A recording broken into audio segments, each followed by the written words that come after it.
আসসালামু আলাইকুম দর্শক, আশা করি সকলেই ভালো আছেন। জামায়াত ও এনসিপি নির্বাচনে না গেলে ইউনূস পদত্যাগ করতে পারেন, এমন একটি কথা বলেছেন ব্যারিস্টার ফুয়াদ।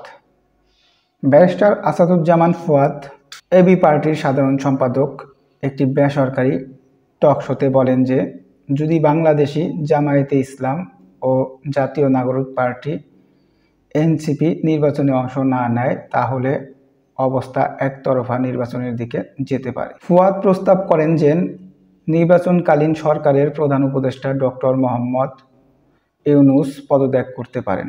এছাড়া তিনি আরও উল্লেখ করেন, নির্বাচনের পরিবেশ সুষ্ঠু ও ফেয়ার হলে অনেক জায়গায় একতরফা নির্বাচন হওয়ার সম্ভাবনা রয়েছে। নির্বাচনের পরিবেশ সুষ্ঠু ও ফেয়ার হলেও কিছু কিছু জায়গায় রয়েছে একতরফা নির্বাচন হবে বলে তিনি দাবি করেছেন। কারণ বিএনপির প্রতিটা আসনে প্রার্থী দেওয়ার পর্যাপ্ত সক্ষমতা নেই এবং দলের অভ্যন্তরীণ বিদ্রোহ প্রার্থীর সমস্যা রয়েছে। তিনি আরও উল্লেখ করেন যে ৩০০ আসনেই বিএনপির নির্বাচন করতে পারবে না, অর্থাৎ তাদের এতটা সামর্থ্য নেই। আর কিছু কিছু আসন আছে তাদের বিদ্রোহী পার্টি থাকবে, অর্থাৎ তাদের দলের সাপোর্টারই কিন্তু নমিনেশন না পেয়ে বা নমিনেশনের অভাবে তারা বিদ্রোহী প্রার্থী হিসেবে নির্বাচনে অংশগ্রহণ করবে। এতে অবশ্যই বিএনপির আসন সংখ্যা কমে যাবে।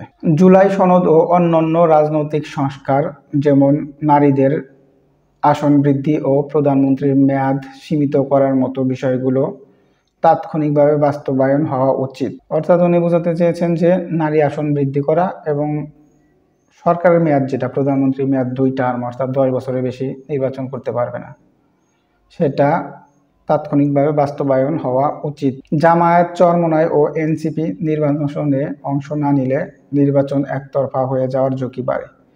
অর্থাৎ এর প্রেক্ষিতে এখন যে বর্তমান অবস্থা রয়েছে এর ভিতরে যদি আবার জামায়াত, চরমোনাই, এনসিপি অর্থাৎ এক কথায় হচ্ছে ইসলামী সমমনা দল ও এনসিপি যদি নির্বাচনে অংশ না নেয়, নির্বাচনটা তাহলে অটোমেটিক একতরফা হয়ে যাবে এবং এতে ঝুঁকি বাড়বে।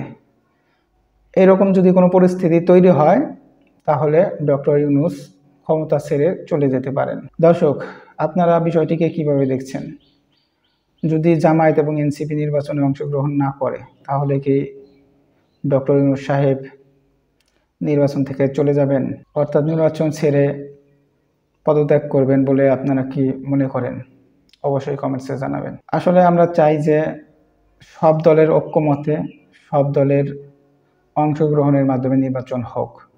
যদি সব দলের অংশগ্রহণের মাধ্যমে নির্বাচন হয় তাহলে সেই নির্বাচনে একতরফা হওয়ার কোনো আশঙ্কা নেই এবং সেই নির্বাচনের ফলাফল যাই হোক, যদি নির্বাচনে কোনো ধরনের ভোট চুরি কারচুপি না হয় তাহলে সকলের অংশগ্রহণের মাধ্যমে যে নির্বাচনটা হবে সেখানে অবশ্যই সবাই মেনে নিতে বাধ্য থাকবে। দর্শক, আপনাদের মতামত অবশ্যই কমেন্টসে জানাতে বলবেন না। ধন্যবাদ সকলকে।